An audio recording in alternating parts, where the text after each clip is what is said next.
மத்தர்க் கபரமேஸ்வரம் முருகன் மீது எழுதிய குறிஞ்சி மான் செய்யுள் நாடகம். சொயுள் நாடக காப்பியம் பகுதி 16 இரண்டாம் அங்கம். முதற்கலம். இடம் அரண்மனை, காவம், வைகரை. பேரசனும் மயிலனும் ஆசனை நேரிசையாசிரியப்பா. நல்லது எல்லாம்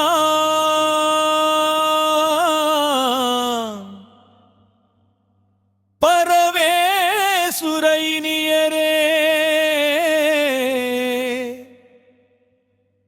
முருகோன் குமரனும் பெருமையே, இதுக்கு தருவோலாக விதித்ததம் வழே.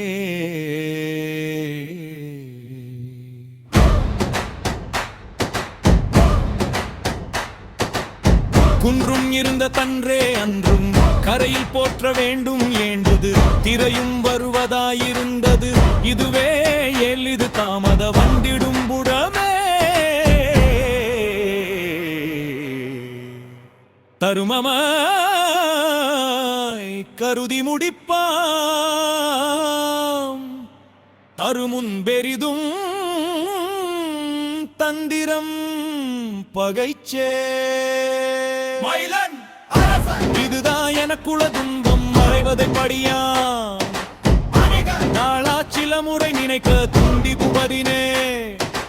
அவமுறை தாக்கி இருந்தே என்று சுற்றும் இருந்தேன் ஒன்று, இனியே விட்டதை பிடிக்கும் துடிமன தன்னை குளிருட தோழினி வேறொரு காரியம். முருகோன் தமனினும் குறிஞ்சி நினத்தலை எண்டு வேண்டரும் ஆண்டவ என்றும் ஏடம் வேண்ட எங்கெங்கும் நீண்டு தரவும் அவசிய பிற சொலையானோ. கொற்றவன் நாட்டிற்கு நின்றே தூதுவரேவின் வள்ளியை குன்றம் சொல்வானுளதோ நன்றே. இந்தான் தெரியலாம் விரைவில் தெரியார் சிலவும் பழிப்பர், எலக்கதில் ஒன்றும் இல்லை என்றே தேவுவம் சினந்தாராய்ந்தோன் இனத்தை பிடிக்க கழிப்ப சென்ற வழிப்பயம் என்ன. குறிவனன் மயில் கூடா உமது கீர்த்தி என்றும் வள்ளி மணக்கும் ஆசா என்னே சாத்திரம் உமது மன்னனை அழையும் மன்னரும் நிறைவே.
சொல்வது இல்லை என பார்த்தங்கும் நிகழ்ச்சி பகைவர் சிங்க முதலாபாயம்மன் சொல் பகையே. தன் செய்நாரத்தின் அன்மிலன் மாயனம் நூடதி எடதன் அணி அரை ஓஹம் அணி அரை ஓஹம். பையிலா